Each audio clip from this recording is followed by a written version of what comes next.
NFL fans, before we get into the video, do me a huge favor, smash that like button. It really does help us get into YouTube's algorithm.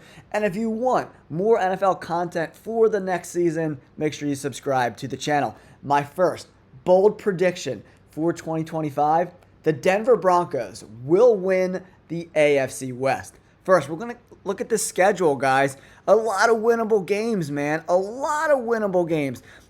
Titans, Colts, Chargers, Bengals. I mean, first 5 weeks, the Eagles is the only really tough game, I think, in my opinion, for them. I mean, the Chargers a little bit, but they match up really well versus the Bengals because the Broncos have an incredible defense and the Bengals do not, right? And then you got the Jets, the Giants, Cowboys, Texans, Raiders. That's a very, very winnable stretch of 5 games that they could win all of those games.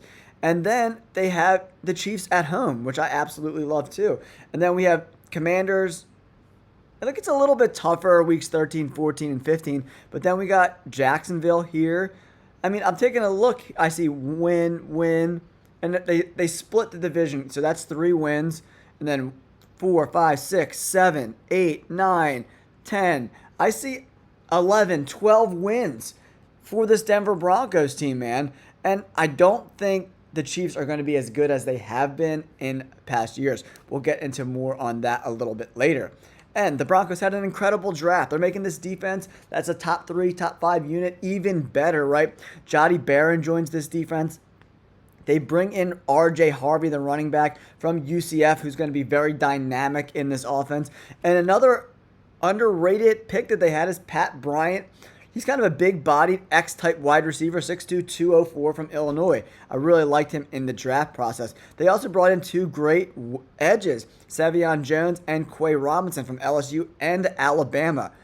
I really like what the Broncos are doing. They had a great offseason as well, bringing in DJ Jones, bringing him back, Dre Greenlaw, Evan Ingram, Talanoa Hufanga. I absolutely am in love with the additions they made to an already very, very talented defense.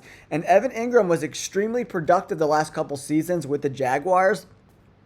So I expect Bo Nix to really utilize him in this offense this year. I'm a huge, huge fan of the Broncos, guys. And, 10th overall in points scored and then 3rd in points allowed. That is a great combination. I think the offense is going to be a top 15 unit this year. And that defense probably going to be maybe the number 1 defense in the entire NFL. If we take a look at their depth chart, obviously this isn't in stone. As we get closer and closer to the season, it will kind of be more apparent to us. But like with Cortland Sutton and Mims on the outside, adding Evan Ingram and RJ Harvey, big additions. And a pretty solid offensive line, right?